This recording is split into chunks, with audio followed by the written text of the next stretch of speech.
If you're a Major League Baseball fan, the number 162 means something to you. It should, but otherwise, it's just another incredible edition. I'm being a prophet here.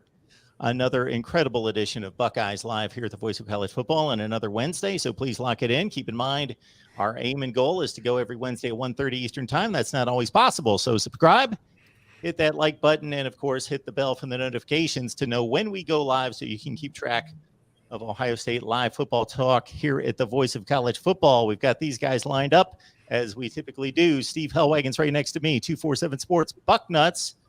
The two guys at the bottom, Tony Gerdeman right below me, and Kevin Noon, Buckeye Scoop. Got to catch their work at their respective platforms. Guys, how we doing today? Good. Kevin's tired, Doing well. or he was tired last night, right, Kevin? Yeah, I was asleep early. I'm not used to being asleep much before 11. I passed out on the sofa out of exhaustion, and just a couple days out in the sun. Wasn't that warm this week. I know we'll get into talking about camps here in a second, but rest is best. Media guys are night owls by nature, right? I am. Supposed to be. Okay. Do our best drinking at night. I know that. Speak for yourself. Okay. Steve, we'll start with you. Camp impressions. What's hit you over the last week in regards to what's important? Yeah, they had a couple camp days, Monday and Tuesday this week already. They'll be back up again next Tuesday and Wednesday. I wouldn't say there was a ton of star power at these last 2 days, but it has been good to be able to watch Will Smith again from Dublin Kaufman, defensive lineman. He worked out on Monday. Then he had a little bit of cramping.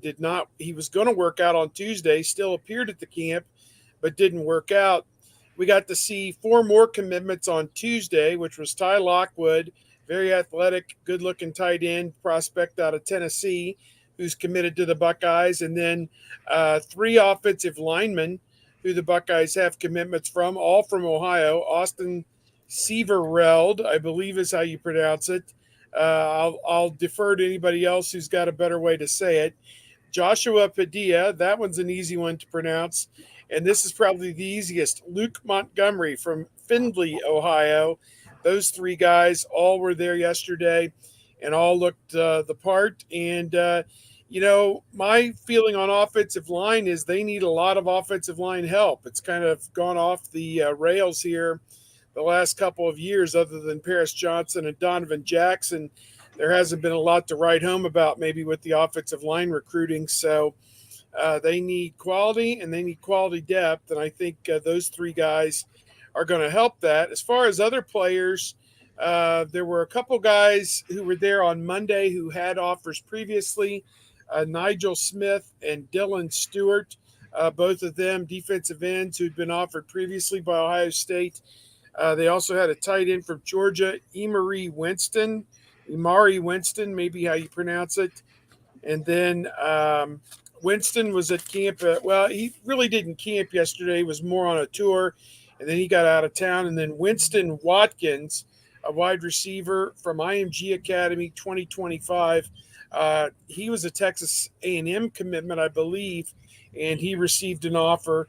They had some other guys there yesterday. DJ Pickett, a safety from Florida, 2025 kid who had been offered previously. So it's been kind of a mixed bag, and not a lot of new offers, only 2 of them to my count this week. So maybe the quality of recruits will be better at the camps next week.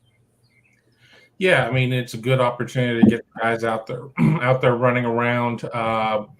I would say overall, like last year's camps were a little different in terms of we were coming off of the COVID year, a year prior. I think there was more necessity to get out there and be seen because so many guys hadn't been seen just due to the shutdowns in the world. My big impressions are going to be the 4 Ohio State commits that Steve had mentioned, taking part in some afternoon drills yesterday. Just getting the chance to see them, the smiles on their faces as they were hanging out with each other because, for the 3 in-state guys, I mean, they certainly know each other. For Ty Lockwood, I mean, he's outside of Nashville. I mean, it's not a 6-hour drive, not the end of the world to get to Columbus, but, being able to get out there and learn and do some drills under Justin Fry, under Kevin Wilson, that's, very important. I think the biggest takeaways that I have right now is just where we are in the calendar, where we're seeing 2026 offers, where we're seeing 2025 offers. It's not that long ago that you didn't want to even offer somebody one class behind for fear of chasing off the person who was a year ahead, being like, well, you're already recruiting over me.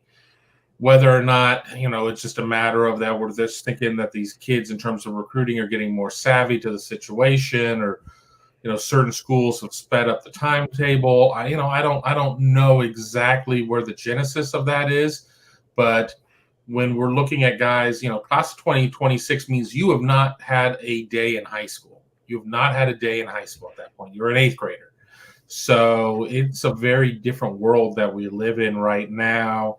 And for those of us that cover recruiting closely, I mean, I don't even want to say that I covered as closely as a Bill Green or a Mark Gibler or a Bill Karelic do. It just means that many more names that you're going to have to keep track of as things are going on.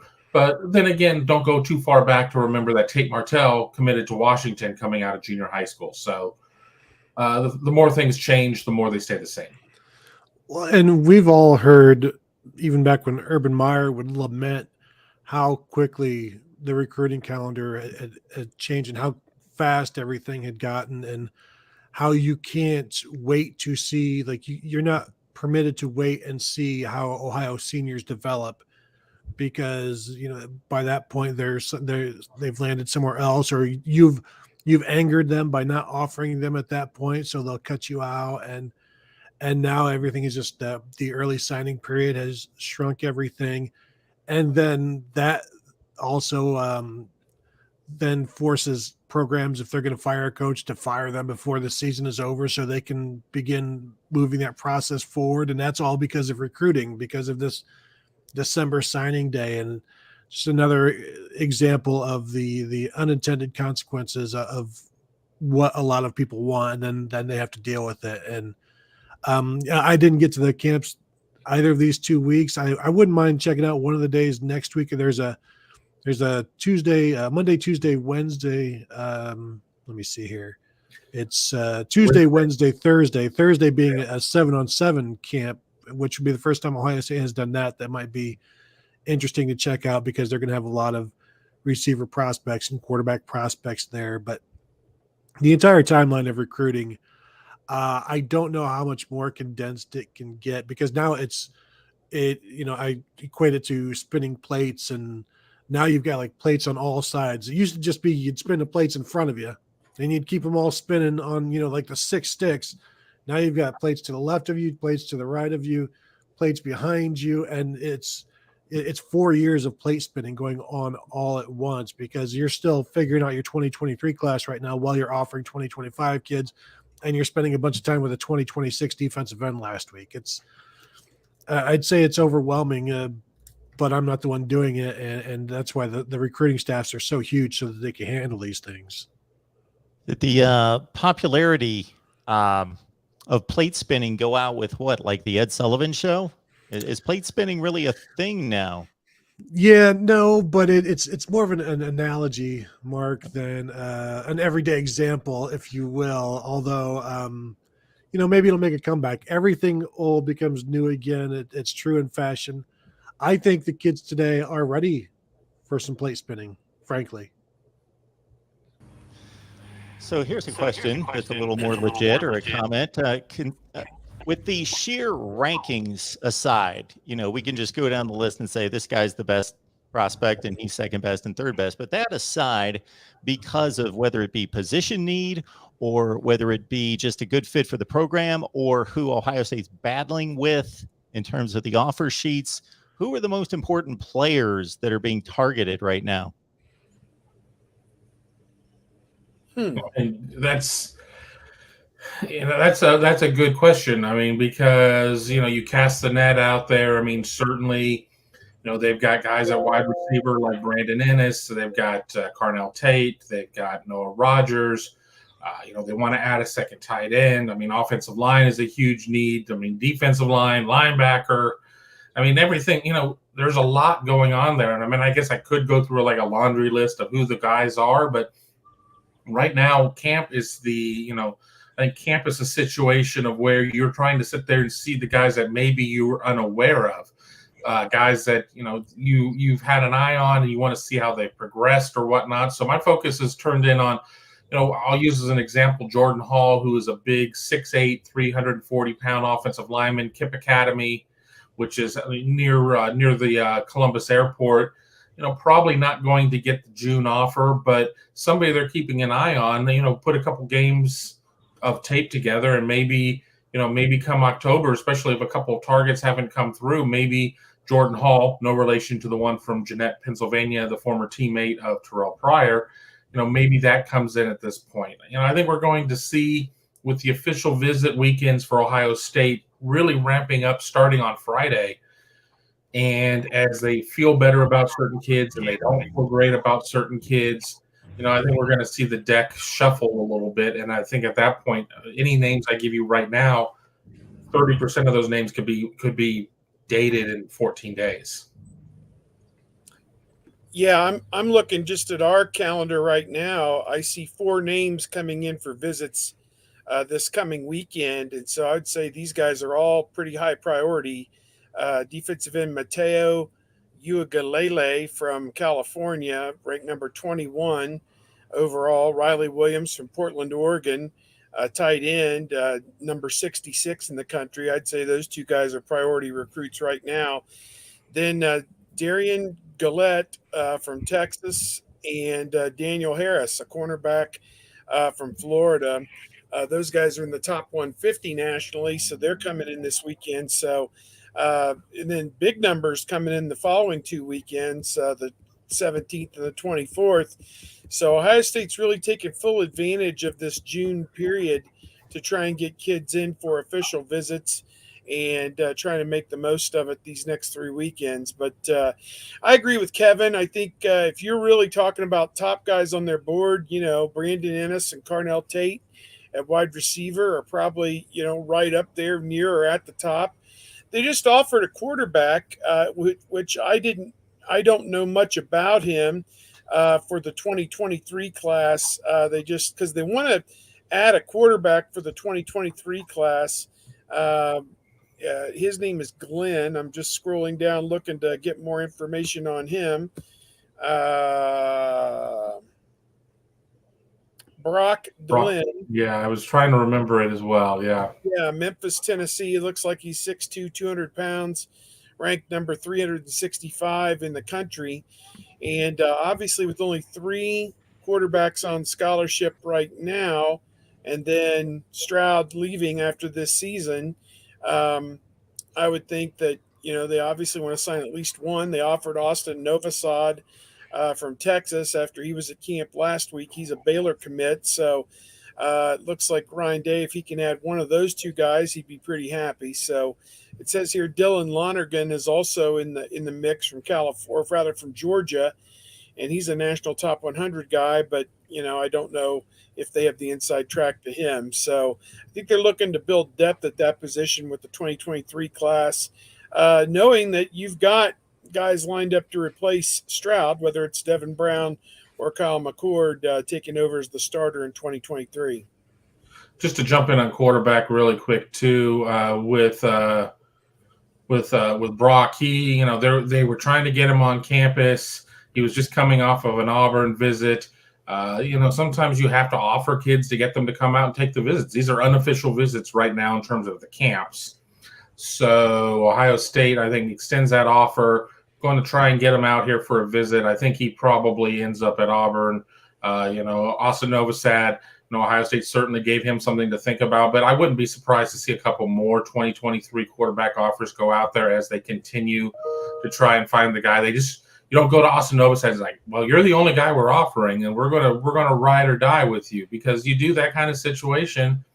Ohio State put all of its eggs in like 1 or 2 baskets many years ago, and they end up striking out, and last minute, they end up adding Stephen Collier to the class, and that's nothing against Stephen Collier, but he didn't really, as in terms of his athletic career, it was not much of an athletic career. I mean, he graduated in 3 years. I mean, he was a good teammate, a good locker room guy, but he wasn't somebody who was going to see the field. You can't really have that many misses, especially at quarterback. So I would expect to see Ohio State cast a wider net. And just to bring up Lonergan, I think that he ends up at South Carolina.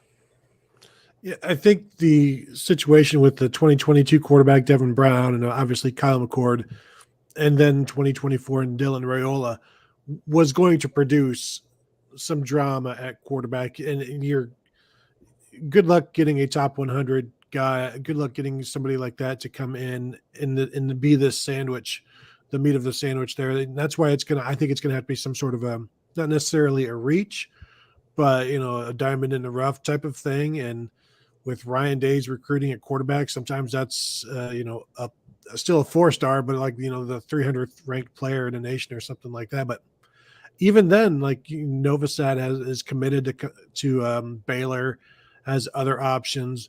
This Tennessee kid will have other options, and quarterbacks, they transfer more than anybody else, so they pay more attention to that depth chart, I think, more than anybody else. And Ohio State's depth chart, while Ryan Day always wants 4 scholarship quarterbacks, the quarterbacks that he's going to have are going to be very talented, and a guy's going to look at that, and especially 2023. And I know the saying is that quarterback or players don't necessarily look at the year before, year coming after them. I think it's hard when you're talking about Dylan Raiola, who is the number 1 player overall in the nation. And the 2023 quarterbacks will definitely know that. It's not like it's going to sneak up on them. So that's going to be something Ohio State has continued to battle. I think the interesting one for me will eventually just be the Carnell Tate thing, and how much longer Ohio State will continue to I don't want to say put up with this Tennessee stuff, because you have to put up with a lot in recruiting. But if he's eventually going to go to Tennessee or whatever, I think it's a battle that Ohio State obviously wants to win for a number of reasons. I'm just interested to see how much longer this battle goes on, and whether Ohio State decides at some point whether they even want to keep fighting it. I'll jump in quick with that, because the thing is that once you pay a price, an NIL price, and again, let's remember, the university is not putting out the NIL money. It's the collectives, it's the businesses or whatever. But once you set the market, then you've got to maintain that market. So you sit there and you agree, okay, we're gonna ink a $4 million deal or whatever.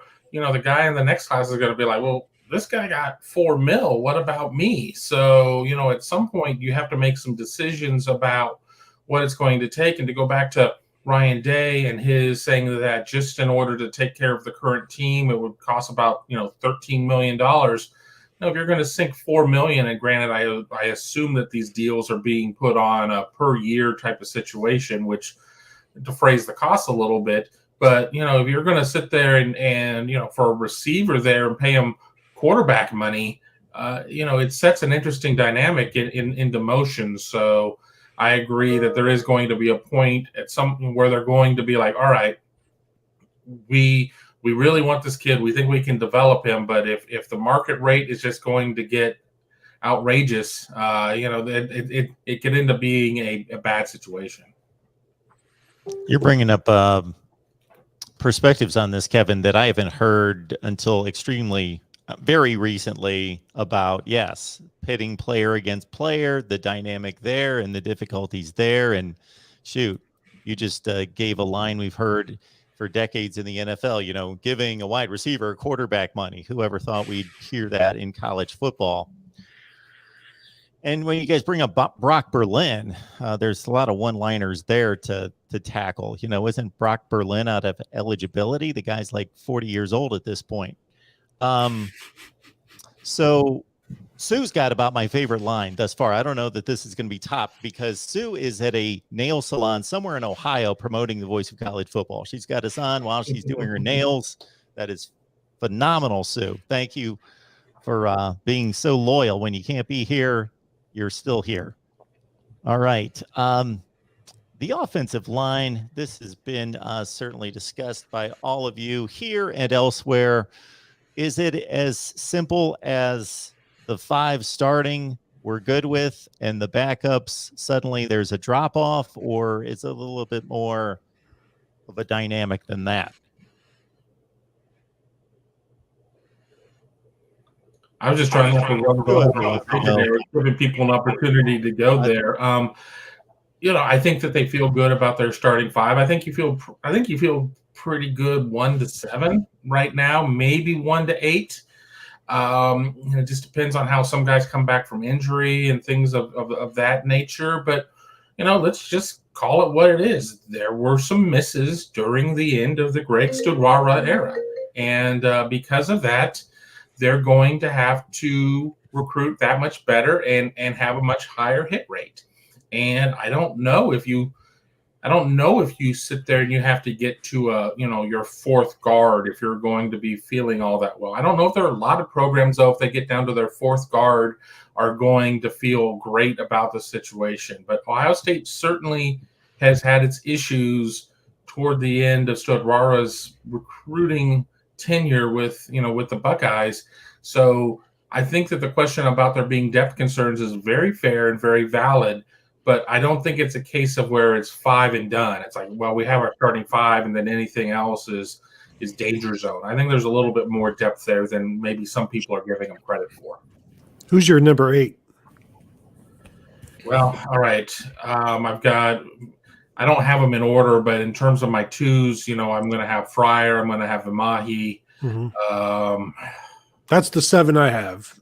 Right. Well, I'm not going to give, and I always like, especially on shows like this, I like to give a little bit of a wide berth. And I was going to say maybe somebody there has kind of stepped up. I was saying 7, but in order to make a more persuasive argument, I wanted to say 8. But I'm not sure who 8 is at this point. And I called you on it. I'm tired of your crap. I can name that song in 2 notes. Yeah, I'm in agreement with these guys. They've got 7 guys you can count on, and after that, they're going to need to see a whole lot, I think, early in preseason camp to where they can build out a true 2 deep and go from there. It's possible maybe an incoming freshman could maybe spark something there. Hard to say, but they've got bodies. They just need to get healthy. That's the big thing. They had some guys who missed the spring, including Fryer, due to injuries, and they got to get some people healthy up there. So, to sit here and name names or whatever, it would just be, folly at this point, because nobody beyond the front 7 has really proven anything. And that's not me saying that. That's the coaches telling you that. So, Ryan Day is not happy about the depth of the offensive line. And it's so bad that if the right guys go pro after this season, they may have to get not 1, but 2 starters for 2023 out of the transfer portal. So, it is not a good situation right now. And other than Paris Johnson and Donovan Jackson, the offensive line recruiting kind of fell off a cliff here the last couple of years with Greg Studrara. So they really, really do need some guys to come on. And this is an important summer for development and moving those guys toward being producers in the fall. Yeah, they're only guaranteed to have 2 starters returning next year on the offensive line. And I say Luke Whippler is one of those 2, but he'll be draft eligible. So it's a situation that is a little concerning. And I know people may scoff, like, you're already talking about the 2023 offensive line. It's like the coaches are, they're worried about it as well. And so I'm not saying everybody out there should be worried about it, but it's definitely something to take note of on 3rd and 2 in 2023 when Ohio State is punting on 4th and 4. Steve Hellwagon from Bucknuts 247 Sports, Tony Gerdeman, and Kevin Noon from Buckeye Scoop. And hope you guys appreciate what these guys bring to us each and every week. They stop their world for over an hour to talk Ohio State football with all of us. And don't think just because it's June, there's not a whole lot going on. They're not in basketball season or football season. I think you get an idea of what's going on each and every day, especially in the college football world, since about a year ago. But even before then, certainly tons of stuff going on for these guys to focus on, and they again stop everything they've got and give us at least 60 minutes here on our Buckeyes live show. So show some appreciation, and we appreciate them being here. So our Notre Dame fan here, Michael Campbell, brings up a possible dynamic within the Buckeye State. I think that's my word of the day. I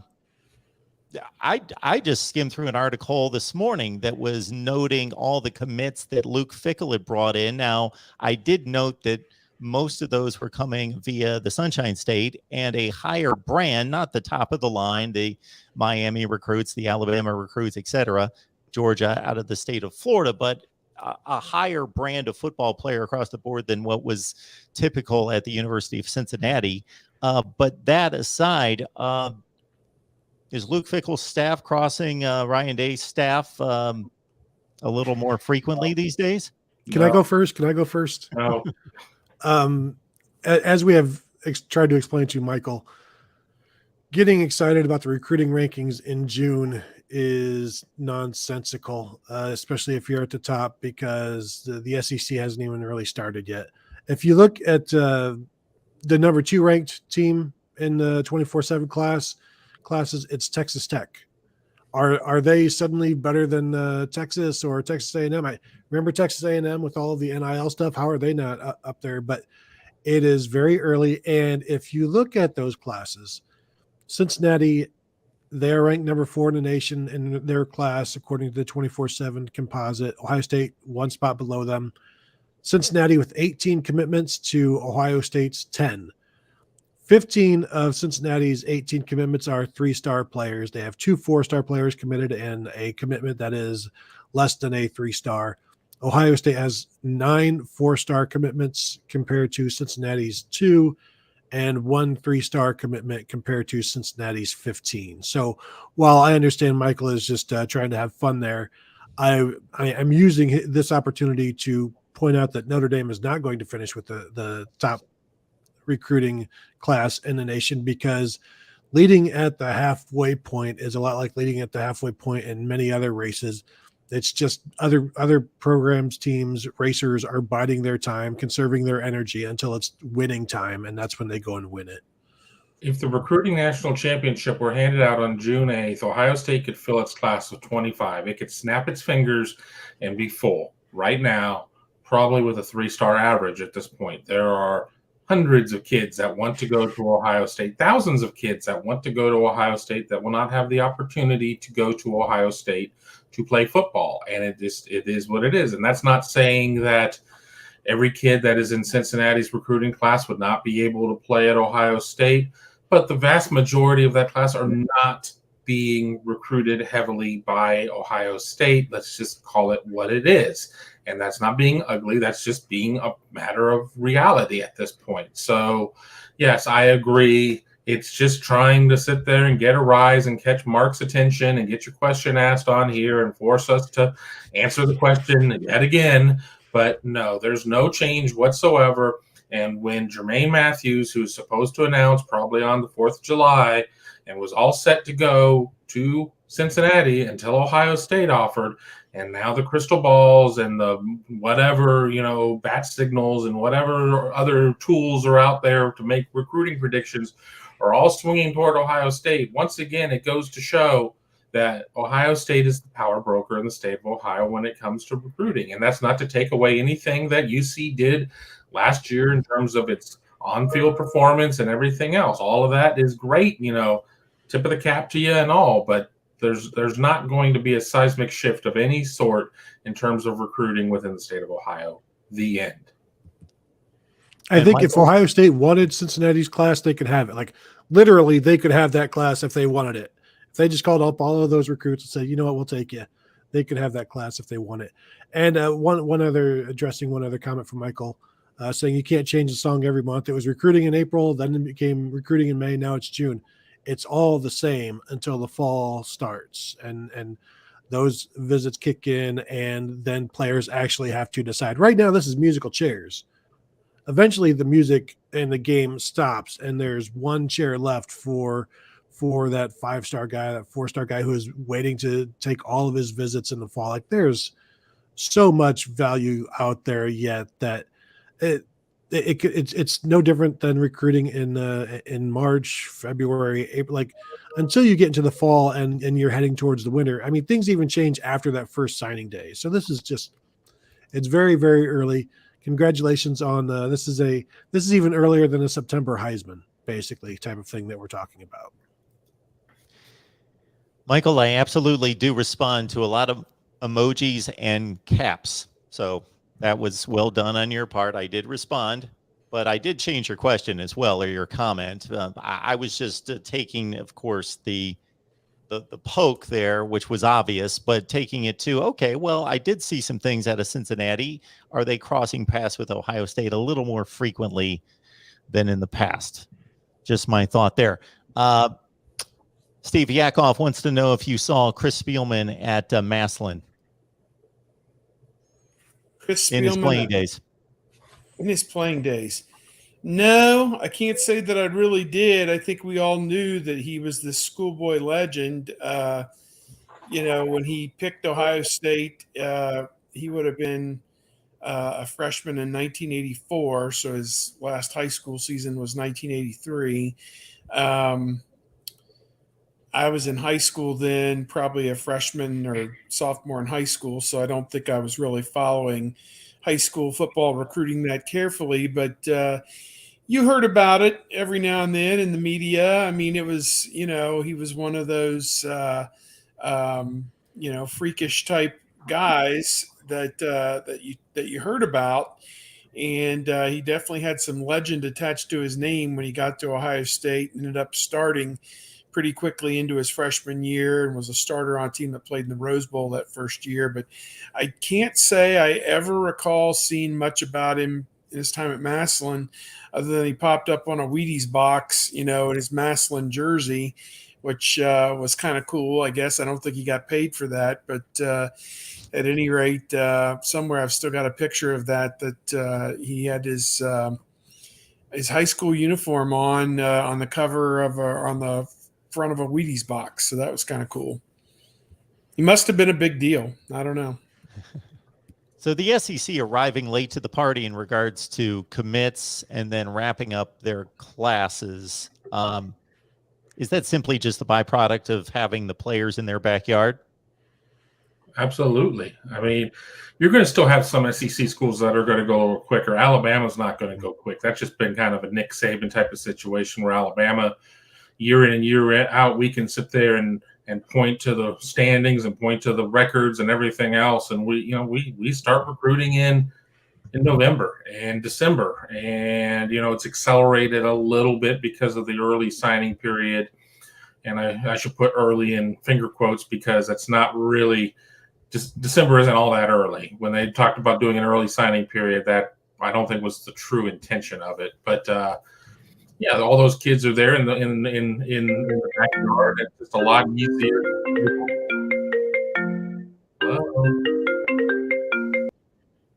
It's a lot easier at that point to sit there and swoop in and make those moves. And truthfully, they go and they raid other programs that have taken guys. We go to these camps all the time, and we see kids that are committed to MAC schools, and the MAC coaches are like, hey, we really would appreciate it if you wouldn't talk this kid up. We're trying to sit there and sneak him through. Well, you just can't sneak anybody through these days, but, it's still type of that kind of situation. And, it's not that the SEC just picks on Group of Five conferences for that. The top teams in the SEC will go and raid the recruiting rosters of other teams in the SEC as well. You'll see Alabama go after Auburn guys. You'll see Georgia go after Florida guys, vice versa. And it's just, just kind of where it is. But I want to get back into another comment that I saw from Michael in there about waiting until December. You understand that you can't really force a top kid to just commit quicker. Hey, we know you want to sign at the Under Armour game, but we want you to do it now, and we're just going now or never. You can't do that. So, once again, you can sit there and ham and egg and knee slap everything about, well, here in June you haven't done anything. If you heard something I've called the September Heisman, ask Michigan fans about that. They've won it 20 straight years with the September Heisman. it doesn't mean anything until you get to the finish line. So, you can guffaw and laugh all you want, but it's just, it's pointless. Alabama has the number 6 class right now, not nationally, in the SEC. There are only 3 teams in the SEC with fewer commits than Alabama right now. They have 4. To tell you how early it is. Another example of how early it is, Alabama class is ranked ahead of Alabama right now nationally. Boston College, Nebraska, Virginia Tech, TCU, Minnesota, Oklahoma State, West Virginia, Pitt, Colorado, Iowa, Wake Forest, Baylor, Northwestern, Cincinnati, Penn State, Texas Tech, Notre Dame. Come on. What are we talking about here? What are we talking about here, guys? We are just answering questions, I guess. You guys do it well. Bring a little perspective here. It is not even mid-June, and we got 6 months to go until National Signing Day, which is typically around December 15th. So that middle Wednesday in the month. So it is a long, long ways away. Yakov 22 brings up a point of concern, but it doesn't seem to be catching up with Ohio State, and that's that there are more 4-stars in Dade and Broward County than in Ohio, Michigan, and Pennsylvania combined. It's just, I know I'm asking the impossible question, but how does Ohio State do it and continue to do it? And what are the prospects for the future? I counted this the other day. We know about California, Texas, and Florida, of course. Now they're joined by Georgia. Georgia's, by many measures, surpassed California. I counted 22, and I'm going to have to double check this. I don't want to be wrong, but I believe it was 22 4-stars in the state of Alabama. In Ohio, it's 7. That took me back a little bit.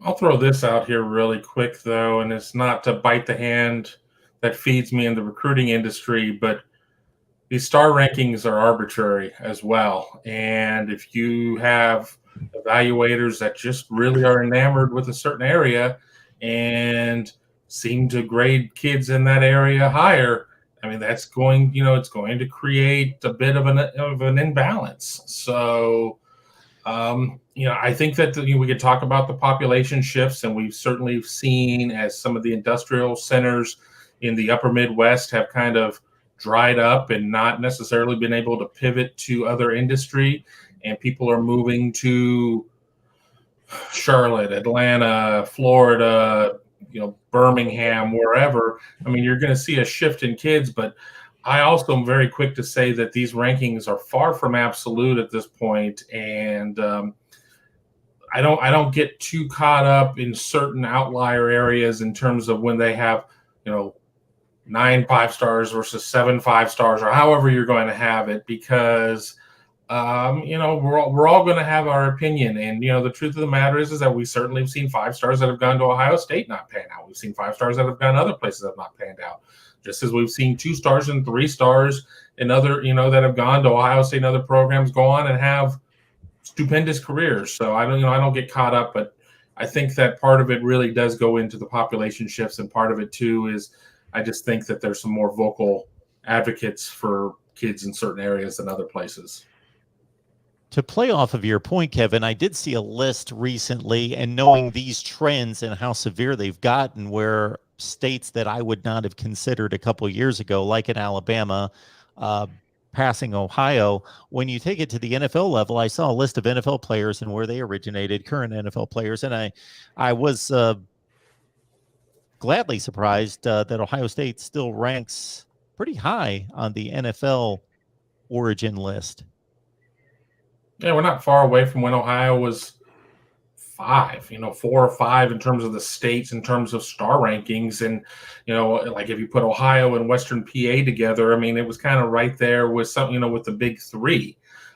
So I think the thing is when we sit there and we look at where the NFL talent is, we still have a couple years of a bubble in terms of, we're not talking about high schoolers. We're not even talking about collegiate kids at that point. We're talking about grown blank men who've been playing in the league and have made a name for themselves and everything else. So, yeah, Ohio is still going to be able to turn out its guys, but we've seen a shift within the state of Ohio. It used to be that it was Cleveland, Cleveland, Cleveland, Cleveland. That's where all the kids were coming from. And then it was Cleveland and Cincinnati. Well, now Central Ohio is certainly ahead of the game out of everybody, and I think it's because of the strength of the economy in Columbus, and we've seen people just even within the state come down from Cleveland and up from Cincinnati because the Ohio economy or the Central Ohio economy is doing well enough and it's diversified enough that there's a lot of opportunity.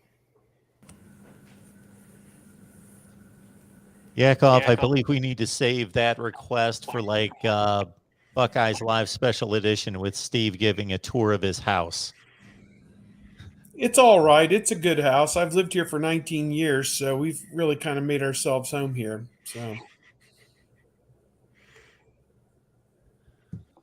All right. Steve, Tony, and Kevin are here breaking down the Buckeyes each and every Wednesday. Please hit the like button. That's the least you can do. Let people know that we're here every Wednesday. And again, their platforms as well.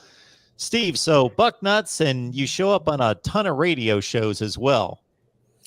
Yeah, it's crazy. Different things. 97.1 WTVN every now and then, and Spectrum News One. I'm going to do a thing with them, and this Saturday it's potentially going to be on Pepsi Sports Saturday on Channel 4 WCMH at 7 o'clock. I think 7 or 7:30 on Saturday. So that's all in the offing as well. Tony, in addition to everybody finding you here every Wednesday, you got a whole lot going on. Yeah, the Buckeye Weekly Podcast just dropped an episode today looking at the breakout players on offense for the season, and we'll drop another one on Friday about the breakout players on defense as well. So wherever your podcasts are sold, you can find it there. Kevin.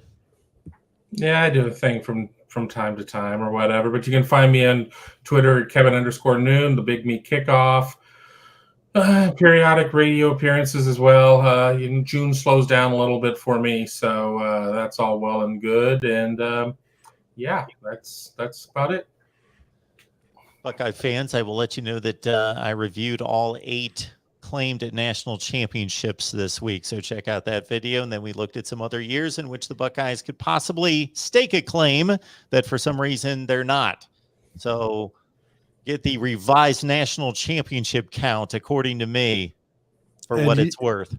You'll all be furious to know the count from Mark has gone down from 8 to like 2 legitimate national titles for the Ohio State Buckeyes. 2. Yeah, you better watch that video. Exactly. And one of them is not 2002 because that offense was terrible. Yes, they forget 14-0. It's more about where did they rank in total offense. Where were the style points, Mark? Yeah, no style points. Yeah. All right. 10.5. Talk about style points versus wins. 10.5 is the number that came down according to a number of services. I don't know. Did you guys see any other number besides 10.5? I saw that all over the place in terms of Ohio State's over/under win total, everybody, for 2022, Tony. That's the one I always saw. And that feels, I mean, you're asking Ohio State to lose 2 regular season games, which they don't do a lot of. So I would feel pretty good about taking the over on that one, especially in a season where they have 8 home games and 4 road games, and the home games involve Michigan, so they don't have to go to Michigan. So I would feel good about taking the over on that 10.5. I agree. I think over 10.5 makes sense. Probably double-digit favorite in almost every game this year, particularly with all the key games at home. I mean, maybe Penn State would be under 10 points. I don't know, but probably depends on how Penn State gets off to the start of the season and what they're looking like in mid-October. But yeah, I think 10.5. I don't want to say it's a lock, but I'd say it looks pretty good that Ohio State would be over the total on that. I don't disagree. There's not much else I can say there without belaboring the point. 10.5 seems to be pretty fair. It's going to be hard pressed to find a lot of times where Ohio State, under its current platinum age that's in, is going to drop 2 regular season games. And no whiteout helps, I think. Not that Ohio State has a lot of difficulty there, but it is tough. It's not a whiteout. Yeah, so with the big noon kickoff, that I think that in theory helps Ohio State rather than having to deal with the whiteout at night. They win the whiteouts. They're just close. They just make it scary. Right. It's not. Yeah. It's just It's never really easy. And the not that, whiteouts are, yeah. Instead of a 10-point win, it's an opportunity for James Franklin to blow a 2-touchdown lead. it's a lot like the night atmosphere at LSU, the night games there, which are completely overblown in terms of favoring LSU, and it's kind of overrated. But still, you don't want to play there at night. And then they kick the ball off. Let's consider this angle on it as well. So I was never an over-under guy. I thought that was interesting, but I never kept track of my record or anything like that. Well, if anyone here is into wagering to some degree, I'm not some expert by any stretch, but -110 is kind of that betting line against the spread if you have even money on both sides. And most of the games, if you go week to week, the line is going to show -110 on both sides, meaning you have to lay down $110 to win 100 back. So I thought I saw 10.5 with Ohio State, Georgia, and Alabama. And I thought, well, that would be a pretty good play. You take all three of them as a collection if you hit on 2 out of 3, but they've got those odds swayed so far in the opposite direction. 2 of them are at -205. I think it's Georgia and Ohio State are at -205 and Bama's at 190. So you basically are going to break even if you hit 2 out of 3. So you got to win all 3. So forget that. That's ridiculous. Yeah, that kind of defeats the concept of, picking one side or the other. I'm always confused on this. Does this go through the end of Week 12, the regular season? Does this include the conference championship game? Does it include the bowl or the playoff? Like what? Scheduled games, 12 games for everyone. Scheduled games, 12 games. Okay, so after 12 games, you either have a ticket you can cash or you don't. Okay. Or you have confetti. Had a lot of confetti over the years, I can tell you that. I've seen a lot of Kino confetti. Yeah. No good. Our buddy Ferris is asking the question about which is the bigger brand, Ohio State or Michigan? I think in the 90s you could have said Michigan. I think today it's Ohio State. I don't think there's much doubt about that. They have damaged the Michigan brand almost beyond recognition, I think, with 20 years of terrible football. So I don't know. They got a lot of making up to do, but it doesn't mean anything like it used to. I'll just say that.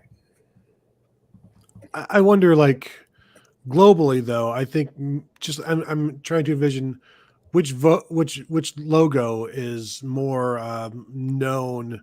Where if you're in Steve, you're in Europe. How many Michigan starter jackets did you see? I'm guessing tons. Didn't see much really of America at all over there. It was weird. I met one guy at the Moet y Chandon Dom Perignon factory in northern France where they make champagne.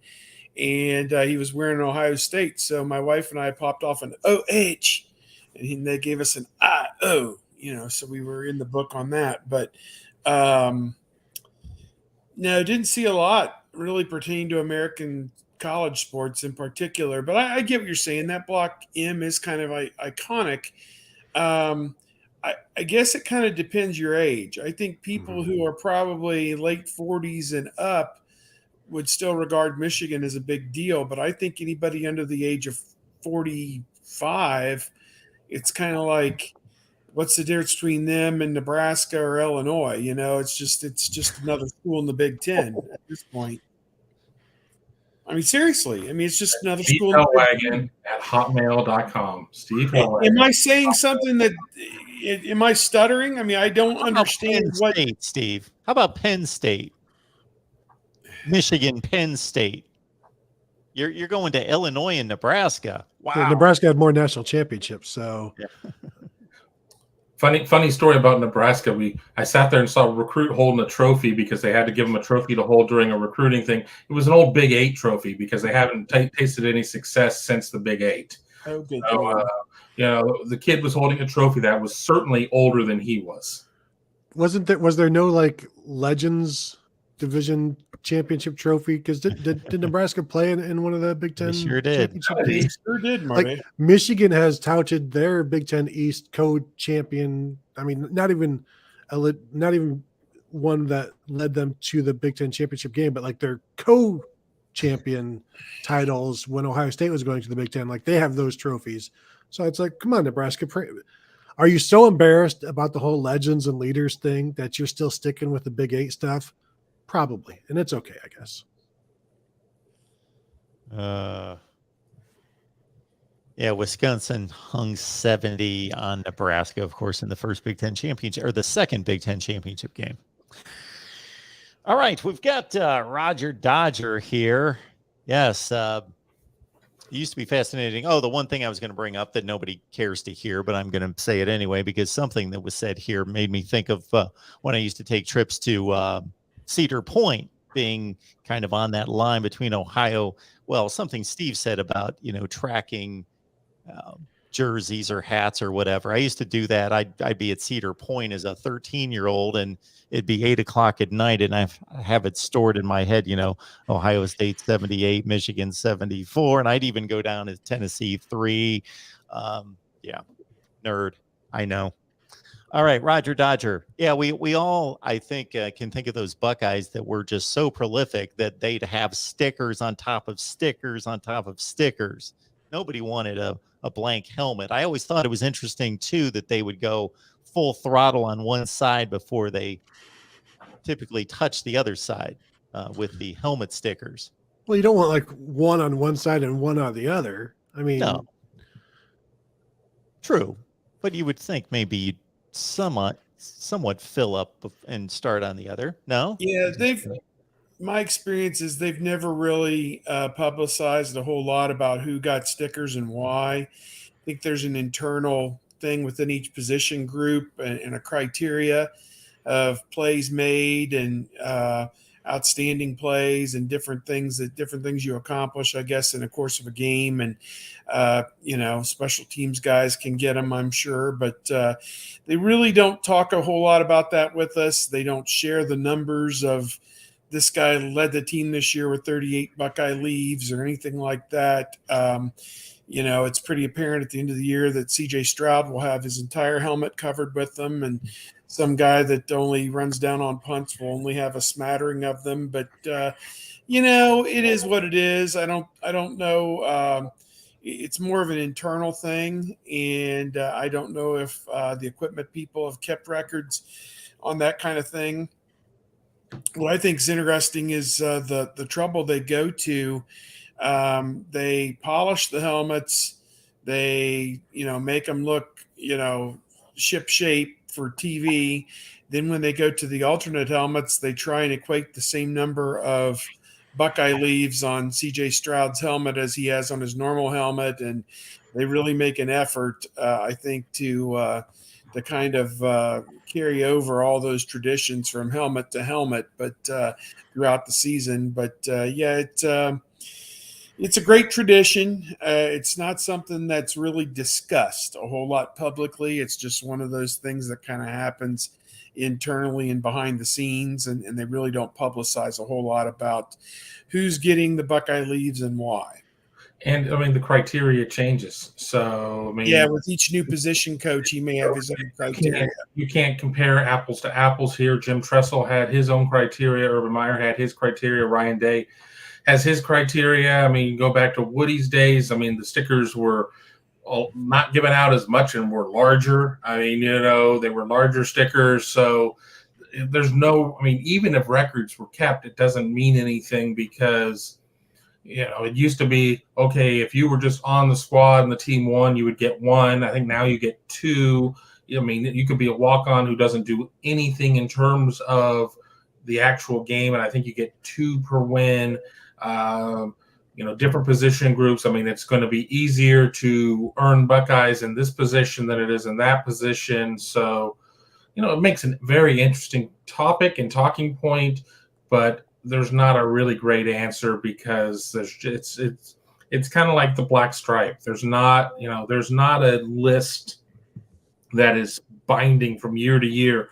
You have to do this, and this in order to get the black stripe removed. It's kind of a matter of, well, we're just going to do what we're going to do. And I think they're just going to do what they're going to do in terms of Buckeye stickers, the Buckeye leaves. But I think at least there's a little bit more of a year-to-year criteria list. But I think if they still wanted to give somebody 4 more just because they're a super dude, they're just going to do it. You're just going to come to the locker room, you're going to have 4 more stickers than you're expecting. Did you guys happen to track the Buckeyes that were named in the preliminary Hall of Fame list? There were about 90 players total. Every year there are 3 players nominated by each school. I don't know who, because it was Chris Ward and James Laurinaitis made the ballot. I don't know if I don't know who the 3rd player was. Last year, I think it was like Mike Dawson. He made it, if I'm correct. But each school nominates 3 guys and gives their justification, and then that gets whittled down. And so I don't know, Steve or Kevin, if you know who the 3rd. No, those are the only 2 names I heard. Both very deserving. I mean, Chris Ward played there in the late 1970s, was an outstanding offensive lineman, and then James Laurinaitis was a 2 or 3 time All-American and won maybe the Bronco Nagurski Award or something like that. So I would say, if they get one of those guys in this year's class, that would be great. Ward's waited a long time. I think he was an All-American in the late 70s at Ohio State. So, you can't put everybody in, that you want. Over the years, there's been some different anomalies. You had Pat Fitzgerald, who was very active in the National Football Foundation, played in the mid-90s, and he somehow went in ahead of Chris Spielman, who was 10 times better player than Pat Fitzgerald ever thought he was. So I don't know, and played 10 years earlier. But those things happen. So, it's all politics and in a lot of sense. But, I use that as one example that, let's don't hold this thing up to be the holy grail of everything that's right with college football, because there's a lot of guys who had Hall of Fame careers that aren't in the Hall of Fame yet. So, and I know they're waiting on some guys to get out of the NFL and different things like that before they put them in, but it is what it is. Well, to add to that, you won't get somebody in back-to-back years, period. The end. That's spoiler alert. So if Ohio State got somebody in last year, they will not get anybody in this year. Yeah, it's hard to do. Very hard. That's kind of in the rules. You don't get somebody in back-to-back years. So, all right, congratulations. You've been nominated. Hopefully you can carry it over to the next year, because you do not get somebody in back-to-back years. It's just how it works. And I've talked to somebody at NFF about it, and it's just kind of maybe it's not written in pen, but it's written on the back of the charter. You're not getting somebody in back-to-back years. So if they get somebody in one year, I don't pay attention to it the next year, because I know it's not going to bear fruit. And if you're a player, you have to be eligible for the Hall of Fame. You have to have been a first-team All-American by a certain number of outlets, or by particular outlets. So Ezekiel Elliott will never be in the College Football Hall of Fame. That sort of thing. Like players that have contributed in great ways aren't eligible because they weren't a first-team All-American. Mark, you seem to be okay with that? Even though he was the Sullivan Award winner as the top amateur athlete in America that year, but whatever. These rules are moronic. That you've got to have a 60% winning percentage as a coach, which doesn't seem like it's unreasonable, but you just – anyone with half a brain that knows the game of football or knows a sport knows – Kevin knows we all know baseball. Okay, you're voting for the Hall of Fame. You know that a 300 average is good. You know that this you don't need to be told this. You just know, and then you put it into context, and you know that this 300 average holds a lot more weight than that 300 average because of other factors. Similarly, when Howard Schnellenberger takes a Miami program that's off the rails and about headed toward extinction and about to be, canceled, and lifts it to national prominence in a national championship, goes to Louisville, lifts a 3 or 4 win program to Fiesta Bowl win and a top 10 finish, and then founds the FAU program. And you're going to, that's going to take a beating on your record. You don't hit the 60% mark, you're not as good as a coach that hangs around for 10 years and goes 8-5 every year. It's just moronic. Pete Carroll coached 9 seasons. He didn't hit the 10th. He's not eligible. Oh, wow. That's crazy. Without rules, there would just be chaos. Yeah. I don't want to live in a world that's full of chaos. What would we do? Do you? We couldn't handle this. There's no way we could possibly figure out who should be in the Hall of Fame. Rules, like, because if you don't have rules, you end up with people like, I was going to say Pete Rose, but no, you don't end up with Pete Rose in the Hall of Fame. But like somebody who just hangs around and is a slap hitter or whatever. But yeah, that's crazy that Pete Carroll, because in the mid 2000s, USC was everything. Like, they were unstoppable and they were a machine, and you were just hoping, like, sure as Pete Carroll would go away pretty soon, and eventually he did. But yeah, the 10-year thing is that's just a bit odd. I'm glad, like Kurt Warner, he did not play very long in the NFL, but he had a huge impact, and he was able to, like, there are no rules keeping him out of the Pro Football Hall of Fame. Yeah. Sandy Koufax is a Hall of Famer. Nobody that has paid any attention to the history of baseball would argue otherwise. But Kirby Puckett, same thing. Gale Sayers, Kirby Puckett didn't play long. Yeah. So, all right, guys. Appreciate you guys doing this every Wednesday. Typically 1:30 Eastern, everyone. Bring a friend with you next week for Buckeyes Live, but hit that bell for the notifications to know when we go live. It's Steve Hellwagon at Bucknuts, and of course, Tony Gerdeman and Kevin Noon at Buckeye Scoop. Guys, have a great rest of your week, and we'll see you soon. Sounds good. All right. Take care.